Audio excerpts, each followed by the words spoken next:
या परिसरातील आणि या कार्यक्रमाला मुद्दामून विविध ठिकाणून आलेले बंजारा समाजाचे प्रमुख स्त्री पुरुष नाईक कारभारी, अन्य सामाजिक राजकीय कार्यकर्ते,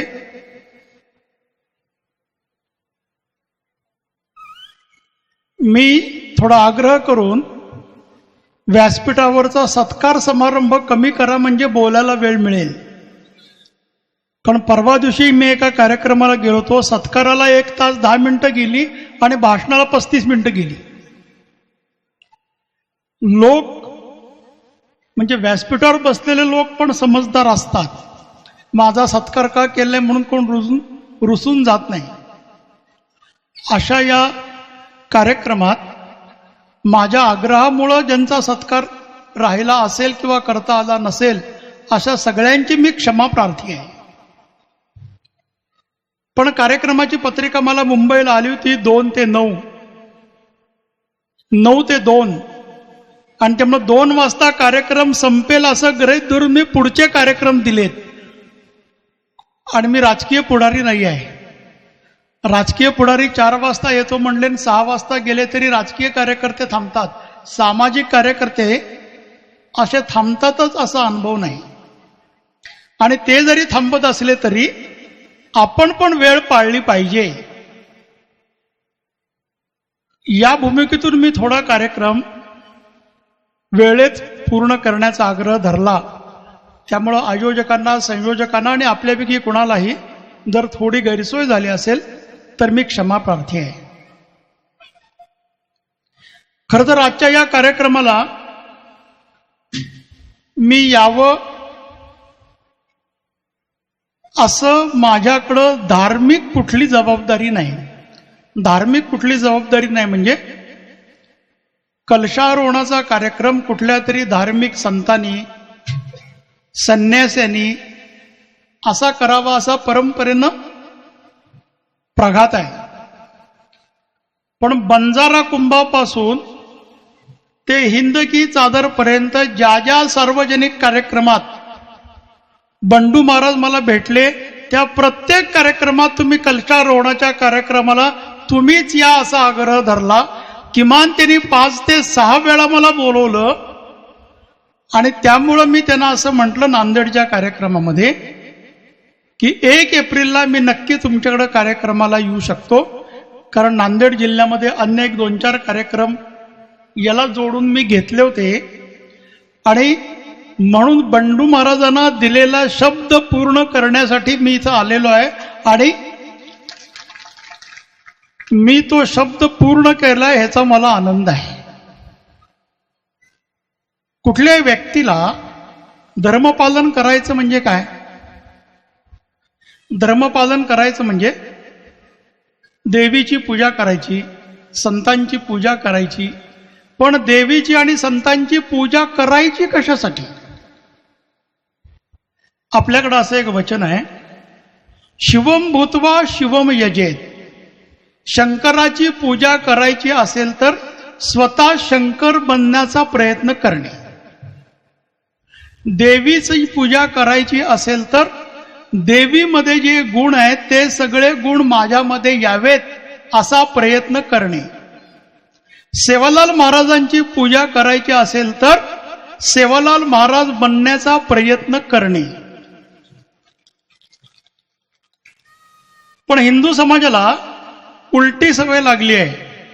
पूजा करायची, त्यांनी आशीर्वाद द्यायचा, त्यांनी आमच्यासाठी साधना करायची, आम्हाला पाहिजे ते सगळं आम्ही करायचं. असं केलं तर ईश्वर आपली परिस्थिती बदलणार नाही. आपली परिस्थिती बदलायची असेल, आपला हात जगन्नाथ, आपल्या हातानं आपल्याला काम करावं लागेल. आणि असं आपल्या हातानं आपल्याला काम करावं लागेल यासाठी परंपरेनं अनेक छोट्या मोठ्या गोष्टी प्रत्येक घरामध्ये, प्रत्येक व्यक्तीमध्ये, प्रत्येक कुटुंबामध्ये पिढ्यानपिढ्या निर्माण करण्याचा प्रयत्न केला. पण त्या निर्माण करण्याचा प्रयत्न केल्यानंतर त्या कशासाठी केल्या हे लक्षात न आल्यामुळे कर्मकांड राहिलं आणि व्यवहार बदलला. कर्मकांड राहिलं आणि व्यवहार बदलला म्हणजे काय? इथं शेकडो लोकांच्या कपाळावर मला गंध दिसते किंवा अष्टगंध लावलेलं दिसतंय. आता महिलांनी, पुरुषांनी असा एक समज आहे की महिलांनीच कुंकू लावायचं. हिंदू रिवाजामध्ये पुरुषांनाही स्वतःला गंध लावायचं. कशासाठी लावायचं? तर माझ्या भ्रुकुटीमध्ये ईश्वराचा वास आहे आणि त्या ईश्वराला मी रोज गंध लावलो पाहिजे म्हणून मी रोज गंध लावायचं. आणि वारकरी संप्रदायामध्ये तर कपाळाला टिळा लावायचा, खांद्याला टिळा लावायचा, कानाला टिळा लावायचा, छातीला टिळा लावायचा. हे कशासाठी लावायचं? तर या माझ्या शरीरात ईश्वराचा वास करतो, माझ्या शरीरातच ईश्वर राहतो. आणि जर माझ्या शरीरात ईश्वर राहतो तर माझ्या शरीरातून माझ्या वाणीनं योग्य शब्द वापरला पाहिजे, माझ्या कानानं योग्य शब्द ऐकला पाहिजे, माझ्या हातानं योग्य काम केलं पाहिजे. म्हणजे काय? धर्माची एक व्याख्या अशी आहे, सत्यम वद धर्मम चर. म्हणजे सत्याच्या मार्गावरून चाललास तरच तू धर्माच्या मार्गावरून चाललास. मी एका वकील साहेबांच्याकडे गेलो होतो 15-20 दिवसापूर्वी. आणि वकील साहेबांच्याकडे गेल्यानंतर अपॉइंटमेंट घेऊन गेलो होतो, भेटायला गेलो होतो. म्हणजे ते माझे वकील नव्हते, पण वकील व्यवसाय नसल्यामुळे भेटायला गेलो होतो. त्यांनी अपॉइंटमेंट वगैरे सगळे घेऊन मी गेलो होतो, पण तरी अर्धा तास काय त्यांना केबिन मधून बाहेरच येता आलं नाही. आणि त्यांनी ते क्लायंटला त्यांच्या बाहेर घालवलं आणि कसे तरी क्षमा याचना करायला लागले. मी तुम्हाला बसायला लावलं, तुमचा वेळ गेला, तुम्ही एवढे मोठे वगैरे वगैरे. मी म्हटलं मग वेळ गेल्याचं मला दुःख नाही, तुम्ही कामात आहात म्हणून तर मी भेटायला आलोय. तुम्ही जर बिनकामाचे असता तर मी पण तुम्हाला भेटायला आलो नसतो. पण उशीर का झाला? तर म्हटले आमची एक केस चालू आहे आणि त्या केसमध्ये त्या साक्षीदाराला मी सांगतोय की जर ही केस जिंकायची असेल तर तुला असं असं खोटं बोलावं लागेल. तर माझ्या 30 वर्षाच्या वकिलीच्या व्यवसायात हा पहिला मला साक्षीदार भेटलाय. वकील साहेब, मी कधीच खोटं बोलत नाही. पोरं बाळांचं भलं व्हायचं असेल तर मला खरंच बोललं पाहिजे आणि तुम्ही मला खोटं बोलायला कसं सांगताय? आणि ते वकील साहेब मला समजून सांगतायत खोटं कसं बोलायचं आणि का बोलायचं हे समजून सांगण्यासाठी माझा अर्धा तास गेला, पण तो काय ऐकायला तयार नाही. मी म्हटलं पहिल्यांदाच. मग बाकीचे क्लायंट ते म्हटलं हा असं म्हणतोय की पोरं बाळ आहे त्यांचं भलं व्हायला पाहिजे, मी खोटं बोलणार नाही. आणि बाकीचे साक्षीदारांना मी ज्यावेळी म्हणतो की तुला खोटं बोललं पाहिजे, खोटं बोलता येईल का? तर तू म्हणते वकील साहेब न खोटं बोलायला यायला काय झालं, पोरं बाळांचं भलं केलं पाहिजे म्हणून मला खोटं बोललंच पाहिजे. आता धर्माचं पालन करायचं असेल तर खोटं बोलायचं नाही. हे वर्षानुवर्ष चाललंय. दरोडेखोराला सुद्धा असं वाटतं की आपला पोरगा प्रामाणिक राहायला पाहिजे. मी दरोडेखोर जरी असलो तरी माझा पोरगा प्रामाणिक राहायला पाहिजे असं दरोडेखोराला वाटतं. प्रत्येकाला वाटतं पुढच्यानं माझ्याशी खरं बोललं पाहिजे, मी खोटं बोललं तरी चालेल. धर्माला बिघडायला सुरुवात इथं होती. अनेक ठिकाणी जसं सत्यम वद धर्मम चर, तसं धर्मपालन करायचं असेल तर माझा आहार काय, माझा विहार काय. अनेक जण कार्यकर्ते संध्याकाळी 7 वाजता भेटायला गेल्यानंतर ऐकण्याच्या आणि बोलण्याच्या स्थितीमध्येच नसतात आणि दिवसभर सकाळी उठल्या उठल्या एक मोठा टिळा कपाळावर लावलेला असतो. आता कपाळावर लावलेल्या टिळ्यानंतर संध्याकाळी पिण्याची आठवण कशी होती? पण होती.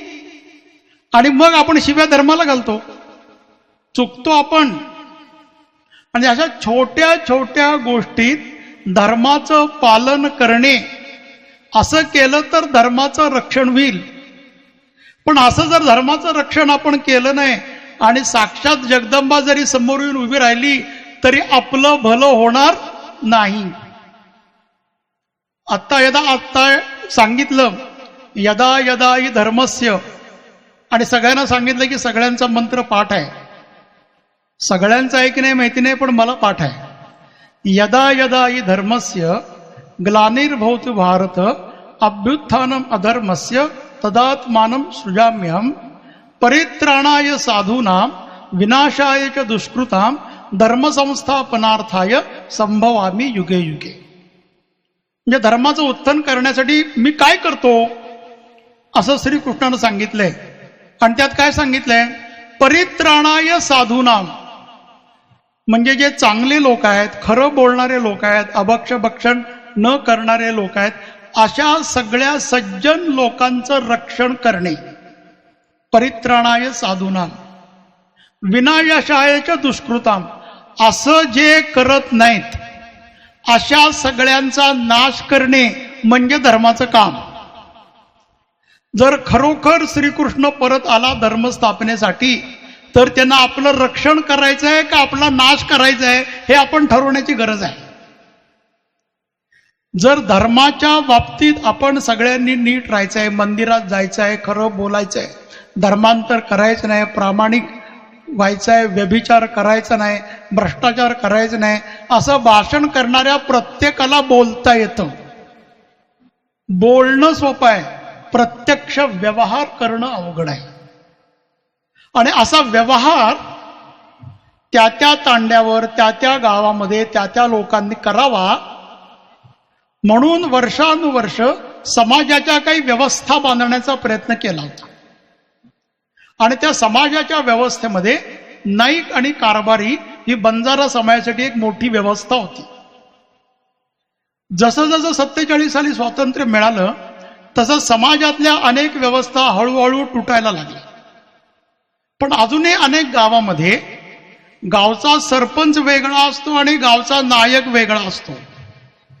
सरपंच राजकीय गोष्टीबद्दल लोकांना सांगतो आणि नाईक कारभारी संस्कृती आणि धर्म परंपरा याच्याबद्दल सांगतो. त्यामुळे सरपंच जरी चुकायला लागला आणि सरपंच धर्मांतर कर म्हणून बोलायला लागला तर कुठल्याही कारणामुळं धर्मांतर गावानं करायचं नाही असं नाईक कारभारी सांगू शकतो. आणि म्हणून अशा नाईक कारभाऱ्यांच्या आधारावर महाराष्ट्रात बंजारा कुंभाच्या आधी आणि बंजारा कुंभांच्या नंतर नाईक कारभाऱ्यांच्या इतक्या सभा आम्ही करण्याचा प्रयत्न केला की त्या सगळ्यांचा, म्हणजे इथले बसलेल्या सगळ्या नाईक कारभारी, बंजारा समाजामधले सगळे संत, सगळे भजनकरी, या सगळ्यांचं वंदन करायला मी आलोय. गेल्या 4 वर्षात प्रयत्न केल्यामुळे 3000 पेक्षा जास्त तांड्यावर जे काही 2, 4, 5 घरं ख्रिश्चन झाली होती ती आपल्या सगळ्यांच्या प्रयत्नामुळे पुन्हा हिंदू झालेली आहे. पण एकदा ती हिंदू झाल्यानंतर ती पुन्हा हिंदू राहिली पाहिजे. कारण ख्रिश्चन मिस्टरी परत परत संपर्काला येतील आणि ती राहिली पाहिजे असतील तर श्रद्धास्थानं नीट टिकली पाहिजे आणि श्रद्धास्थानं नवीन नवीन निर्माण केली पाहिजेत. श्रद्धास्थान किती छोटा आहे किंवा किती मोठा आहे ह्याच्याशी श्रद्धा ठरत नाही. स्वामी विवेकानंदांनी अमेरिकेमध्ये आपल्या परंपरेत सांगितलेली एक कथा संपूर्ण जगामध्ये प्रसिद्ध केली होती. एका विधवा महिलेचा एक छोटा मुलगा जंगलातून रस्ता पार करायचा आणि रोज शाळेत जायचा. आणि हिला रोजगाराला जायचं, कामाला जावं लागायचं, त्यामुळे त्याला सोबत देणारा कोण नसायचा. आणि त्यामुळं ती आई त्या मुलाला सांगायची, तू काय काळजी करू नकोस, तू जंगलात जाताना जंगलात गोपाळ दादा राहतो, तो गोपाळ दादा तुझं रक्षण करेल. तुला जर भीती वाटायला लागली तर गोपाळ दादा मला भीती वाटते अशी तू हाक मार, गोपाळ दादा तुझ्या मदतीला येईल. आणि आज छोट्या मुलाची श्रद्धा इतकी निष्कपट होती की कधी पाऊस आला, कधी जंगलाचा वारा जोरात सुरू झाला, परतताना कधी अंधार आला तर हा जोरात ओरडायचा, गोपाळ दादा मला भीती वाटतेय. आणि गोपाळ दादा ये म्हणून श्रीकृष्ण गोपाळ दादा म्हणून त्याला जंगलाच्या बाहेर पाठवायचा. एक दिवस ज्यावेळी सगळा कार्यक्रम पूर्ण झाला आणि गुरु शिष्य परंपरे म्हणून त्या शिष्यानं गुरुला भेट द्यायची ठरवली. या मुलाकडं काहीच नव्हतं. बाकीचे सगळे शिष्य कोण जड जवाहीर धान्य असं घेऊन चाललं होतं. मग याने गोपाळ दादाला मला आता माझ्याकडं काही नाहीच आहे असं म्हणून गोपाळ दादानं एक गडूभर दूध त्याला गडू दिला आणि हा गडू तू तुझ्या गुरुजींना दे. ते गेल्याबरोबर सगळी मुलं हसायला लागली. कुणी एक बणभर तांदूळ आणले, कुणी एक तोळाभर सोनं आणले आणि एक गडूभर दूध. पण गुरुजींची त्या गोपाळ दादावर श्रद्धा असल्यामुळे त्याला सांगितलं की पातेल्यात दूध खाली करून घ्या. दूध खाली केलं की गडू पुन्हा भरायचा. अशी त्या आश्रमामधली सगळी भांडी भरली तरी त्या गडूमध्ये दूध शिल्लक राहिलं होतं. असं सतत धारयते इति श्रद्धा. श्रद्धा ही असलाच देव तर माझं भलं कर असं नाही. माझं दुर्दैवानं वाईट झालं तरी त्याच्यामुळे माझं भलंच आहे आणि माझं भलं झालं तरी माझं भलंच आहे असं ईश्वरावर अतूट श्रद्धा असली की प्रत्येकाचं भलंच होतं. अशी श्रद्धा या मंदिरांच्या स्थानातून निर्माण होती. अशी श्रद्धा हिंदू समाजात निर्माण करण्यासाठी अशी मंदिर आहेत. आता मी इथं स्टेजवर आल्यानंतर मला एक कागद आलाय, कोणी दिलाय मला माहिती नाही, की बंजारा समाजाच्या एसटी दर्जाबद्दल आपण बोलावं. मी कुणी आमदार खासदार भाजपचा प्रतिनिधी भाजपचा सदस्य पण नाही आहे. त्यामुळं कुणाला किती रिझर्वेशन द्यावं कुणाला किती रिझर्वेशन देऊ नये हे सरकार ठरवतं. सरकारच्या काही लोकांच्या माझ्या ओळखी आहेत, पण त्या सगळ्या ओळखींचा उपयोग हिंदू समाज हिंदू राहावा म्हणून मी करतो.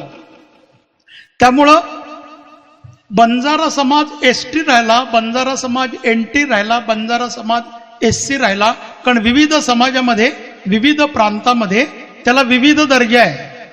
या सगळ्या विषयाबद्दल अखिल भारतीय विचार करण्याची गरज आहे. त्यामुळे वेगवेगळ्या प्रांतामध्ये वेगवेगळा स्टेटस आहे. त्यामुळे कुठला स्टेटस महाराष्ट्रात राहावा हे महाराष्ट्रातल्या बंजारा समाजाच्या राजकीय लोकांना आणि सामाजिक लोकांना जे वाटतं ते मला वाटतं.